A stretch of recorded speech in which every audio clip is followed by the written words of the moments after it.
You know, when I think about God's heart for the world, I think about my wife and our marriage, and really over the last 10 years, as I've fallen in love with her, I've began to love some of the things that she loves, and I've taken on the things that sort of orbit her heart. They've began to be the things that orbit my heart.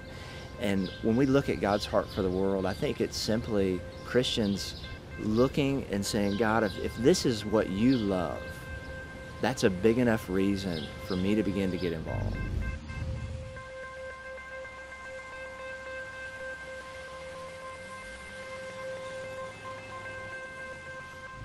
For those coming out of a short-term mission experience, Perspectives in the World Christian Movement course, or something like that, a lot of times we're just asking our questions, where do I go next?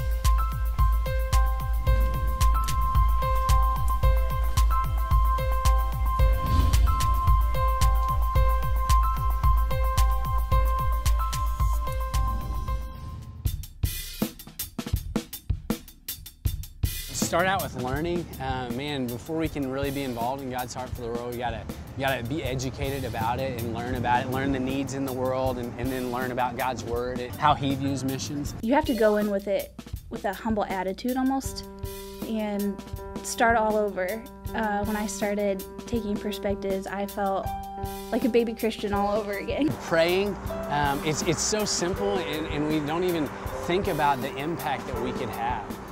But the Lord uses prayer to open doors that otherwise would not be opened by any other means. We have the ability to take our petitions and put them at the feet of the living God, and He listens to them and He acts on them. I mean, who wouldn't want to be on the front lines of what the Lord is doing to the ends of the earth to spread His glory to all nations? And it's just us being used as instruments, as His hands and feet right on the front lines. We've been teaching English, guitar, computers.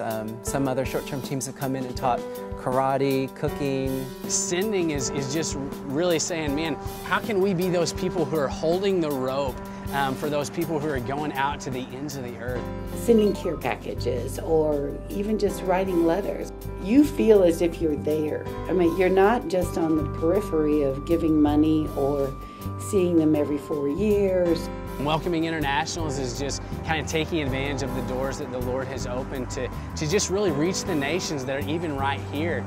And just, we don't even have to go anywhere. If I meet one person from another country and make them feel that there's one person in the United States that cared for them, that I feel like I've done exactly what God's asked me to do. Mobilizing is just this idea of giving people a bigger vision to live their lives for, and really helping them to understand what God's heart is, so that they can kind of see what His heart is, what He's working for, and they can be working for that same thing themselves. We're called to go and make Him known among the nations, and so mobilization is a way that we can unleash that in people.